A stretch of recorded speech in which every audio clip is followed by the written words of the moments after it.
Bienvenidos a tu programa Parte de Ti, el programa de egresados de la División de Vinculación de la Universidad Autónoma de San Luis Potosí. Inicia este recorrido con nosotros lleno de recuerdos y anécdotas de las que tú eres la pieza más importante.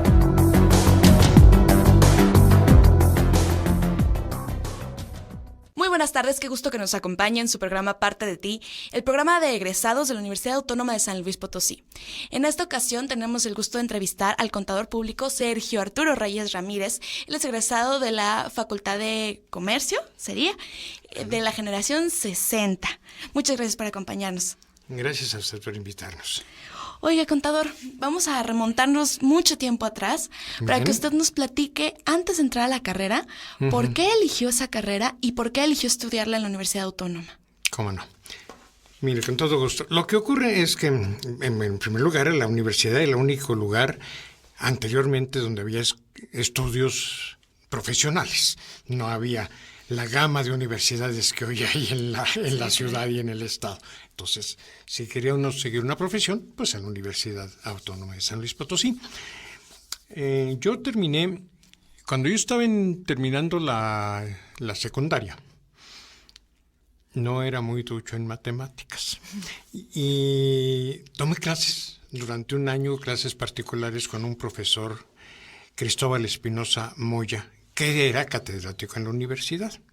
Y platicando con él, y me dice, bueno, ¿y tú qué piensas estudiar? Le digo, pues aun cuando no soy muy abusado en las matemáticas, me gustan las matemáticas. Dice, pues contador. Dije, ¿de veras? Yo provengo de una familia donde somos, conmigo, 6 hermanos. Y hay de todo, hay abogados, hay médicos, hay químicos, pero no había contadores, entonces Eso faltaba. Aquí yo voy a ser la oveja negra de la familia, voy a meter a ser contador. Ajá. Y así fue como entré a la universidad.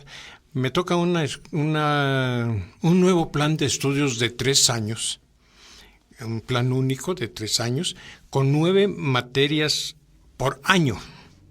Antes las clases empezaban en febrero y concluían en octubre, era todo el año. ¿Corrido? Con clases, sí, corrido. Con clases de lunes a sábado. E inclusive tuve un maestro, que algunos de los que me escuchan han de recordar, un licenciado Daniel Saldaña Ferrones, el Chango Saldaña, que nos impartía su clase de historia a las 6 de la mañana, diariamente. Otra vez de lunes a sábado, y el examen los domingos a las 6 de la mañana. Entonces, hubo un año en que a las 6 yo tenía ya que estar en clase, no había camiones, no había nada, entonces tenía que irme a pie desde la casa de mis padres, pues yo entonces vivía con ellos y allá a la universidad. Todas las escuelas se concentraban en el edificio central, ahí estaba Ciencias Químicas, ahí estaba, atrás ya estaba Derecho, ahí estaban los 3 primeros años de Medicina, porque apenas se estaba construyendo la actual Escuela de Medicina. Allí estaba 2 años de ingeniería, todavía no estaba la carrera completa. Y entonces todos los que estudiábamos en la preparatoria, desde la preparatoria, y los que ya estaban estudiando profesional, nos conocíamos. Porque todos no teníamos más que un centro común, más que el edificio central de la universidad. Y entonces así fue como fue mi ingreso a esta institución que desde entonces la empecé a vivir, que ya lo vivía desde antes a través de las experiencias de mis hermanos, que mayores que yo. Ajá. Yo soy el más chico de la familia, o de los hermanos en todo caso. Y entonces yo conocí la universidad a través de ellos, y ya cuando entro, pues hasta la fecha sigo siendo universitario. Ya le era más familiar, digamos, que no era algo tan desconocido. Claro. Inclusive llegué a conocerla antes de que yo entrara, cuando, por decir algo, el patio central del edificio no es como hoy así descubierto.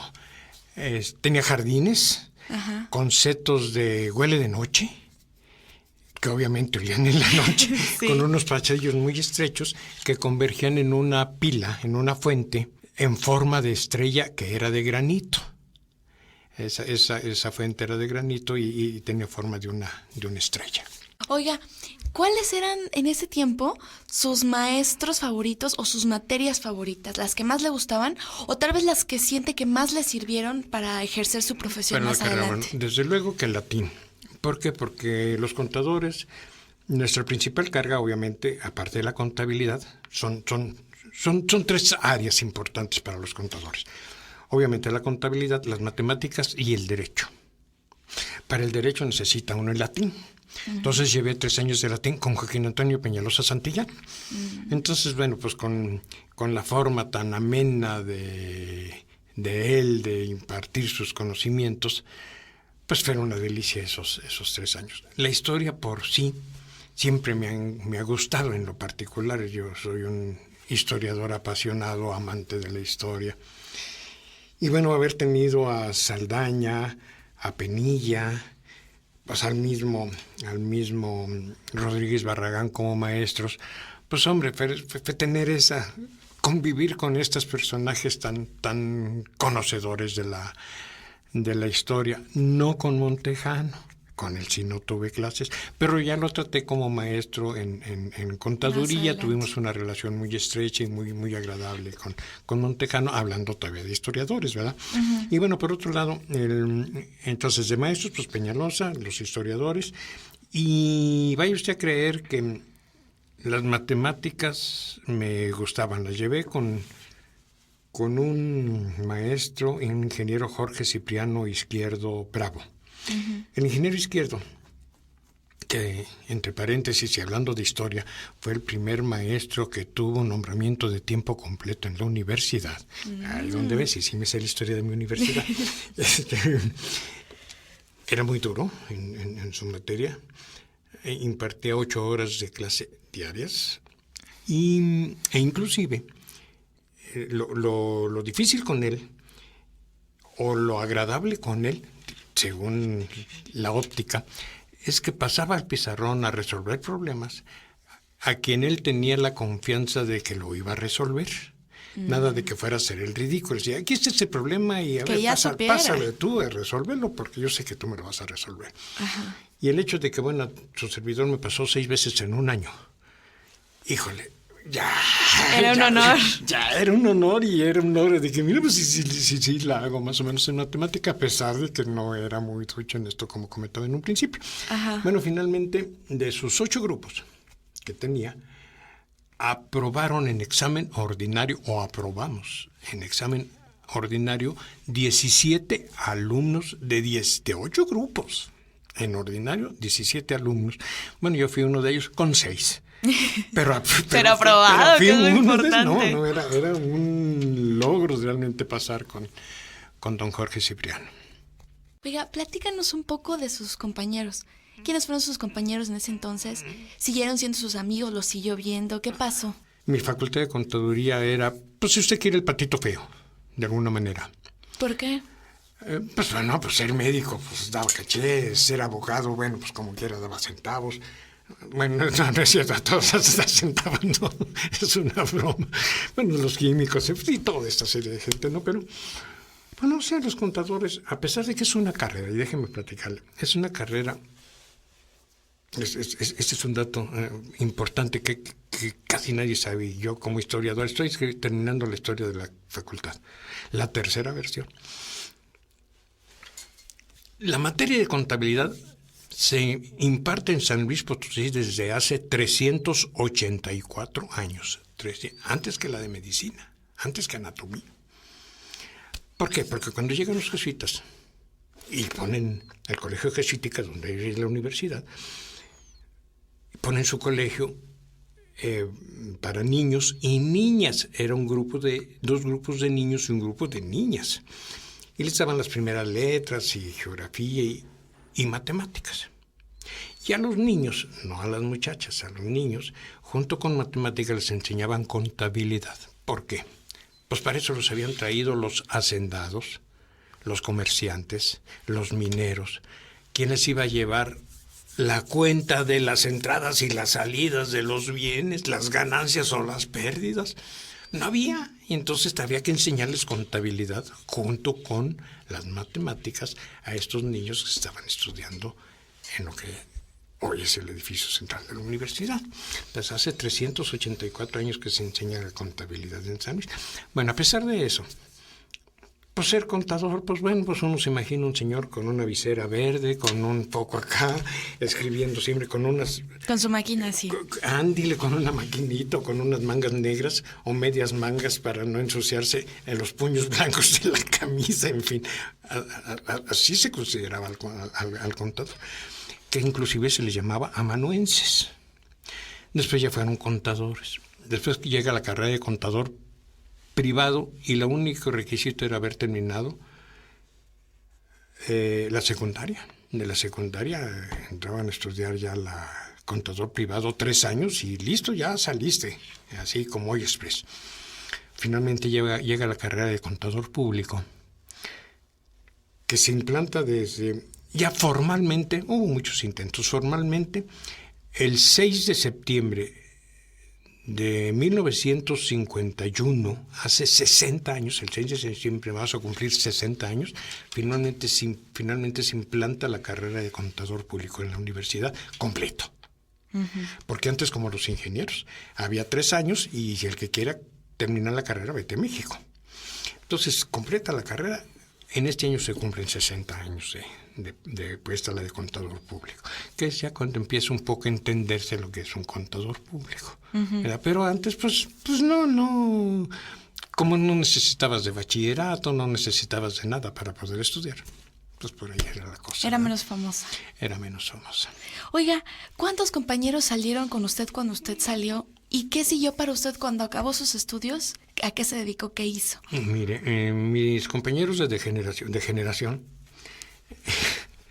con toda la intención lo dije, nos llevábamos muy bien. Como le comento, éramos un solo grupo. Éramos un grupo de 36. Éramos muchísimos los que entramos en ese año del 60 a contaduría. 36 éramos un chorro, porque antes eran 5, 7 alumnos. El grupo anterior de nosotros fueron 12. Y de repente llegamos nosotros 36, era un montón. ¿De dónde? Era un montón, ¿verdad? Se desbordó la presa. Ajá. Y hoy, tal vez la preparación, tal vez el empuje, nos llevábamos también que todos nos ayudamos a estudiar y a no irnos quedando con materias rezagadas. Es decir, ¿cómo te fue? Pues me fue mal, reprobé. Espérate, y ahora de todo el mundo, y decir todo el mundo éramos, el resto. Pues si crees que yo te puedo ayudar, pues que sí. Entonces ya nos juntábamos 8 o 9 que él elegía, lo preparábamos para el examen extraordinario y ahora pasas porque pasas. Es decir, había ese compañerismo entre todos. Mis compañeros de generación fueron gente, pues bueno, contadores famosos en mi medio. Un Daniel Diep, un José Eutimio Hernández Garza, que usted debe haber escuchado por ahí como tesorero de la universidad, don José Hernández, fue otro de mis compañeros. Y bueno, desde luego otro que es, no sé si por ahí usted tenga en la memoria la imagen de esta persona que se llama Jesús Marcelo de los Santos Fraga. También fue mi compañero de generación. Entre otros, obviamente, entre otros, ¿no? Todos nos dedicamos a la práctica profesional independiente. Salvo Marcelo, que trabajaba con un señor Ocaña, y bueno, pues ahí un poco se quedó con el despacho del señor Ocaña, y ahí siguió lo que hoy es el negocio de Marcelo, ¿no? Pero la mayoría, es decir, casi todos, ejercimos la profesión libre y con un éxito más o menos. Entonces la escuela tenía bastante prestigio. Y además, bueno, nosotros terminamos en el 64 y al año siguiente, en el 65, pues al menos unos 12 o 13 empezamos ya a dar clases en la universidad. Al año siguiente, es decir, no terminamos y órale, porque no había muchos contadores recibidos impartiendo clases. Entonces pues, nos agarraron así de, pues vente que te necesito. Y entonces teníamos las dos profesiones. Eso es importante para ser maestro. Es mi punto de vista. Ejercer la profesión y ejercer la docencia van de la mano. Si yo no puedo ejercer la docencia si no he practicado lo que estoy tratando de enseñar a los muchachos. Es, insisto, mi punto de vista. Y hoy hay un montón de maestros, pues que mal terminan, sacan su doctorado o su maestría, jamás han puesto un Ejercido. pie en un trabajo y se ponen a dar clases, sí, pero teoría. Pero la vivencia no es nada más teoría, es la gama de circunstancias raras, extrañas que van surgiendo en la vida de cualquier profesionista. Así es. Y entonces usted empezó a dar clases, empezó a trabajar. Claro. ¿Y cómo fue para usted ya dar clases donde usted estudió? ¿Y qué siguió después de ahí? ¿Cuánto tiempo dio clases? ¿Qué pasó? Estuve tras el escritorio 45 años como maestro. Entonces 45 años son un chorro de años, ¿verdad? Y miles de alumnos. Sí, porque no nada más fue en la licenciatura, sino también en el posgrado. Y entonces, bueno, pues los contadores, pues ahí, o los licenciados en administración, que es la otra carrera, o los administradores públicos, o los administradores, ahí en la escuela hay 4 carreras: contador público, licenciado en administración, agropecuario y licenciado en administración pública. Pero todos llevan contabilidad, y entonces, pues tengo de esas 4 ramas. Oiga, yo sé que usted también estuvo muchos años en el sindicato. Sí. ¿Qué nos también. puede platicar de eso? Llego en el 86 con un doctor Fernando Ávila Lomelín. Él era entonces el secretario general. Luego siguió un doctor Héctor Gerardo Hernández Rodríguez. Después siguió María Elena Gámez Castro. Y los periodos eran de 2 años, pudiendo ser reelegibles. O un periodo más, otros 2 años más. Y hasta ahí. Ya... Así, 4 años cuando máximo como secretario general, y hasta ahí llegaste. Si no te vas a perpetuar como tantos otros, ¿verdad? Cada uno de ellos me fueron involucrando desde que llegué en el 86.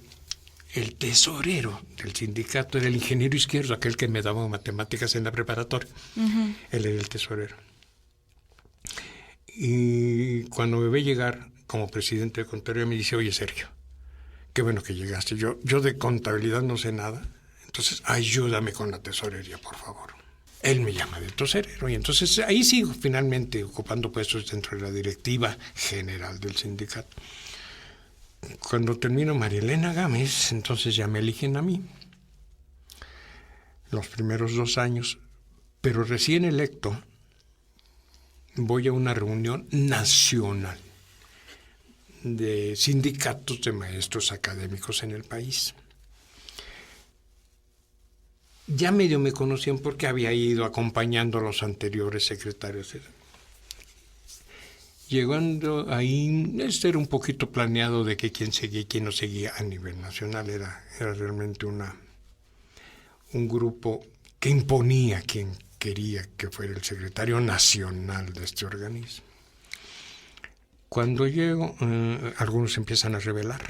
Es que va a ser el secretario de Hidalgo, él va a ser el secretario de todos los maestros universitarios. Y se empiezan a revelar algunos. Y entonces dice: porque tú ya que conoces un poquito más de esto, pues a ti te queremos proponer. Y entonces hubo una votación enfrentándonos al de Hidalgo conmigo, y la gano. Entonces llego también a ser el secretario nacional de los maestros universitarios. Tuve esa fortuna, me reeligieron aquí. Allá sí era por 4 años de elección. Entonces los 4 años fui doble secretario general local. Oiga, ¿a los cuántos años usted se retira de la universidad?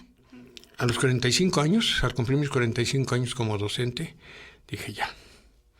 Y es hora de que seguiré llevando a la universidad en mi mente y en mi corazón todo el tiempo, pero es hora de dedicarme a mí mismo. Ya no tanto, ya no a la docencia, ya no a los alumnos, sino ahorita que todavía tengo ánimos, entusiasmo y salud, pues dedicarme a lo que me gusta: escribir, leer, viajar, disfrutar la vida. Antes que me llamen al otro lado. Y además eso, con salud, eso es lo importante. Sí. Oiga, usted que ha vivido pues toda la transición de la universidad desde hace ya tanto tiempo, ¿cómo siente que es diferente la universidad ahora de cómo era antes? Bueno, obviamente, la universidad ha tenido que adecuarse a la modernidad, obviamente. Ya no se vale que el maestro sea el hombre fuerte detrás del escritorio, el que ordena, el que dice estas son... Sí se vale que diga estas son las reglas dentro del salón, pero tampoco de estar en el pizarrón y que el ejercicito y que esto ya pasó de historia. Ahora, órale, aquí está tu bibliografía, ponte a estudiar y te toca esta parte. Yo te lo explico, o te lo explico antes o te lo explico después. Hay maestros que ni antes ni después, de los modernos. Yo sí, ese es el tema, tú lo estudias y yo te lo voy a explicar, o antes o después. Ahora ya ni siquiera tienen que ir a la biblioteca, las bibliotecas ya también van a la baja. Esta modernidad nos lleva de que ya el libro va a ser obsoleto. Ya todo el mundo se mete con sus mecanismos estos llamados computadoras y que los que hablamos todavía el castellano correcto le llamamos ordenadores, ¿verdad? Entonces, pero nada más a través de estos aparatitos mágicos, pues, todo el mundo tiene acceso a las bibliotecas y ahí mismo que también lleva riesgos, sobre todo para la educación. Inclusive los mismos teléfonos, ¿verdad? Usted le manda el mensaje a quien está ahí al otro lado, al que está fuera del salón, le dice, oye, me están preguntando esto y el otro le da la respuesta que es el que está allá afuera, ¿verdad? Entonces, hasta esto es un poco de riesgo para los exámenes mismos. Entonces, y siento un poco a la juventud ahora media desperdigada, media perdida, como más involucrada con los mecanismos y la amistad y el baile y la danza y el teléfono, que en preocuparse en saber que de lo que están estudiando es de lo que van a vivir y que están estudiando para vivir de ello y que la competencia es mucha, que la competencia es ardua y que ¿quién va a destacar? Pues el mejor preparado. 2 que 3, tampoco se puede negar ni tapar el sol con un dedo, 2 que 3 podrán tener por ahí influencias, pero ni son todos, ni nada más para ellos hay lugares. Entonces, ¿quién más sí va a conseguir trabajo en este mundo competitivo? El preparado. Y esto los muchachos no lo ven.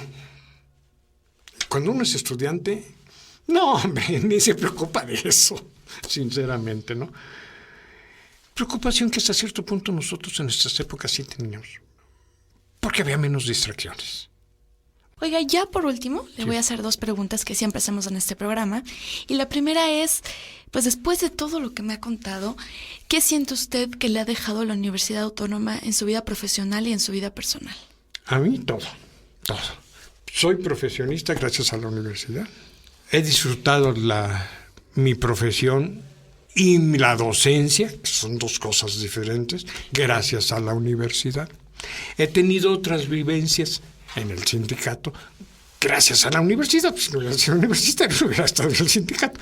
Entonces, ¿qué le debo a la universidad? Todo, definitivamente. Para mí, así lo ha sido. Y la última pregunta, ¿qué siente usted que después de todo su trabajo le ha dejado la universidad? ¿Yo a la universidad? Sí. Pues mire, a lo mejor yo no le he dado mucho a la universidad, pero lo que he hecho a la universidad, lo he hecho y no me lo tome a mal la palabra porque en mi casa mis padres me dieron valores que viví, que comprobé en la casa. 2 valores. 1, la honradez y 2, la sinceridad. Entonces, ¿qué le di a la universidad? Mi tiempo, con honradez.